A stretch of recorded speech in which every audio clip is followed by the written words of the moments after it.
Assalamualaikum dan selamat sejahtera. Hari ini kita nak tengok satu lagi tutorial untuk daftar subjek, di mana subjek yang kita ketahui sekarang ni ada yang sebelum rehat dia masuk kelas tu untuk ajak. Lepas tu lepas rehat pun cikgu akan masuk juga kelas yang sama, ajak subjek yang sama. Okey. Sebagai contoh yang saya kata, ini jadual Cikgu Nurhaniza. Kalau kita tengok, sebelum rehat, Cikgu Nurhaniza akan masuk 2A dengan 1A ajak BM.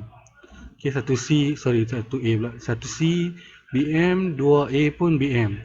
Lepas tu lepas rehat, Cikgu Nurhaniza akan masuk kelas yang sama juga untuk BM dengan 1C ni pun BM 2A dengan BM 1C. So kelas yang sama dan subjek yang sama.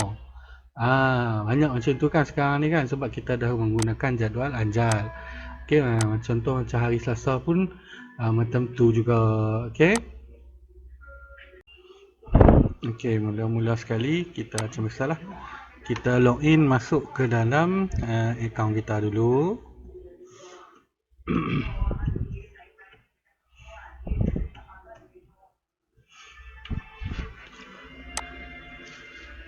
Okey, ini jadual yang lama cikgu lah.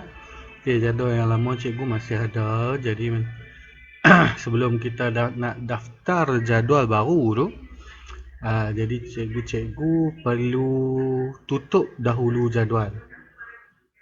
Cikgu kena tutup dulu jadual lah. Okey, cikgu tutup dulu jadual. Macam mana nak tutup? Cikgu ke pendaftaran subjek. Okey, cikgu check kelas cikgu mana, ada 4 kan. So kita kena tutup semualah. Kena tutup dulu semua. Okey, macam mana nak tutup dia? Di bahagian pilih ni ada ikon macam kertas tulis-tulis kan. Okey, cikgu pilih. Okey cikgu, untuk tamatkan subjek, untuk tamatkan subjek ni ingat ni subjek tahun 2 PSV Bestari. Kelas Bestari. Baik. Cikgu tengok di bahagian tepi sini ada tarikh akhir mengajar. Tarikh akhir mengajar. Tarikh akhir mengajar kita hanya boleh letak pada hari bekerja sahaja. Maksudnya hari Sabtu dan Ahad tak boleh letak. Jadi cikgu pilih kalender. Tarikh untuk tamatkan jadual lama ialah 1 April. Cikgu klik 1 April. Kemudian cikgu pergi kat bawah ni ada perkataan ataupun ada butang tamat. So kita tamatkanlah kelas 2 tahun 2 Bestari Pendidikan Seni Visual ni kita tamatkan. Tutup rekod atau kemas kini dah berjaya. So kita tutup yang ni. Maka cikgu tengok kat sini tadi ada 2 Bestari Pendidikan Seni Visual kan. Sekarang dah tak ada dah. Nak check betul ke tak dah ditutup. Status ni, cikgu pilih tutup, cari. Maksudnya kita dah tutup jadual ini. Cikgu. Alright, kemudian kita nak daftar subjek yang baharu yang tahun yang minggu depan. Yang minggu hadapan, di mana jadual barunya seperti begini. Tengok hari Isnin BM 1C sebelum rehat, selepas rehat pun BM 1C. So kita akan masuk 2 kali kelas yang sama. Saya nak tunjuk bagi yang macam ni jadual macam ni. Yang jadual masuk sebelum rehat masuk kelas ajar subjek A, lepas rehat pun masuk kelas tu juga ajar subjek yang sama A juga. So macam inilah. Sebelum rehat BM 1C, selepas rehat ada lagi BM 1C. So macam mana kita nak buat? Saya akan tunjukkan yang ni lah. So macam biasalah kita pergi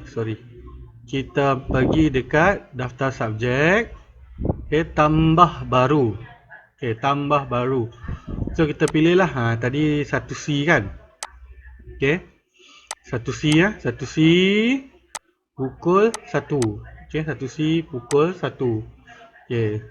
So ambil tahun 1. Sorry. Bahasa Melayu 1C. Cekal. Okey, pilih senarai, teruskan. Okey, adakah ini kelas pemulihan semua? Tidak. Adakah ini kelas setiap minggu? Ya, memang setiap minggu. Adakah ini kelas gabungan guru? Macam biasalah cikgu. Kalau kelas cikgu ada pemulihan ataupun kelas itu ada 2 orang cikgu seperti Al-Quran, tasmik semua tu, cikgu kena pilih ya.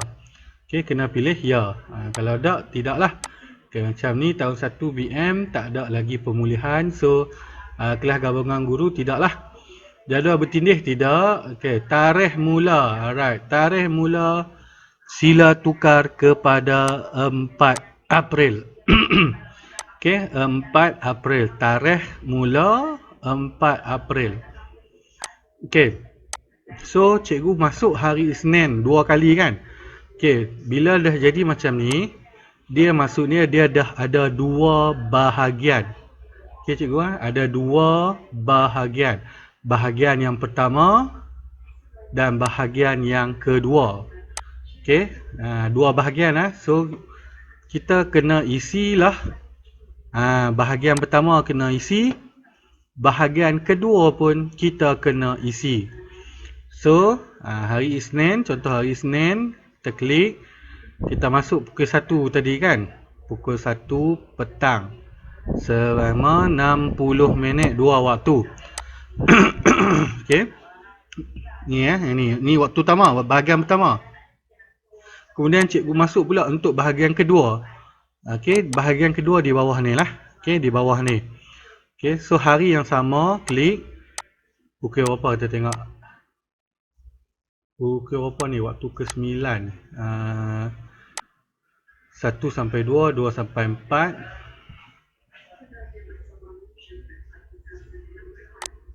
Okey. Waktu yang kedua terakhir 4.50 lah. Okey, so kita ambil 4.50 PM. Okey, sama juga 60 minit 2 waktu. Okey, dan cikgu tolong tik rekod berasingan ni. Tik, wajib tik. Wajib tik. Okey, biarlah cikgu masuk 2 kali tu pun memang rekod RPH akan dikira 2 kali lah kan. Kalau ikutkan apa yang saya bincang dengan Cikgu Liza, okey, dia kata PPD kata 1 RPH sahaja. Okey, tapi mungkin cikgu akan masuk waktu yang pukul 1 ni ajak tentang membaca, katakan membaca dengan intonasi yang betul. Okey, B masuk pula kali kedua tak ajak membaca dah. Cikgu nak ajak menulis tulisan berangkai, katakan. So ada 2 RPH di situ kan. So kita kenalah tekan rekod berasingan kat mana pun. Okey, tak apa cikgu. Cikgu pastikan cikgu tik rekod berasingan ni. Okey, kalau kata cikgu ajak yang sama, masuk pukul 1 ajar tentang membaca dengan intonasi yang betul. Masuk kali kedua pula pun membaca dengan intonasi yang betul. Cikgu boleh copy saja kan RPH tu. Okey, so tak apa. Kat mana pun pastikan cikgu tik. Tik cikgu tik. Tikkan dia. So cikgu simpan. Okey, so bila cikgu simpan, nanti bila cikgu simpan, okey, sorry yang ni sebab cikgu-cikgu lain semua dah tak ni lagi, tak tutup lagi kan. So dia tak boleh daftar lah. Tapi bila dah tutup nanti dia boleh daftar. Okey. Itu saja daripada saya. Terima kasih cikgu.